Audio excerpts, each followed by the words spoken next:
Little information on our flight. Our estimated flying time is 3 hours and 8 minutes. Looking at our route, we're expecting a good ride for the first 2/3, and then the last hour we may be in and out of bumps. So really do appreciate you can follow along with the seatbelts on that. Current weather in Anchorage is reporting overcast skies. There's a bit of fog forming and also heavy wet snow. It's right at 30 degrees. I guess it's been a rather treacherous drive on the roads, but should be no problem for us. Again, welcome aboard. Manually inflate the vest by blowing into the tubes, and the light will activate water. The evacuation slides at the forward doors can also be used for flotation. Federal law requires you comply with all crew member instructions, dotted signs, and posted placards.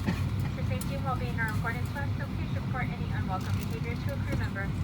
Smoking, vaping, using chewing tobacco, and consuming your own alcohol are all prohibited, as is tampering with, disabling, or destroying lavatory smoke detectors. For security reasons, no line may form at the forward lavatory, and we ask that you please use the lavatory in the cabin in which you are seated when possible. You can help us get ready for takeoff by making sure your seatbelt is fastened, your seat back and turntable are up, and devices are unplugged from seat power. All bags and larger items, including laptops, are completely underneath the seat in front of you. Smaller devices should be in airplane mode and held or secured. We hope you enjoy the 3-hour, 8-minute flight to Anchorage.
Flight attendants are now leaving before takeoff.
The local time is 7:47 p.m. Please take note of that time difference. Please keep your seatbelt on. Our pilots will turn off the seatbelt sign when it is safe to get up. Please leave your things where they are until we reach the gate. If your phone is closed, you can take it out of airplane mode.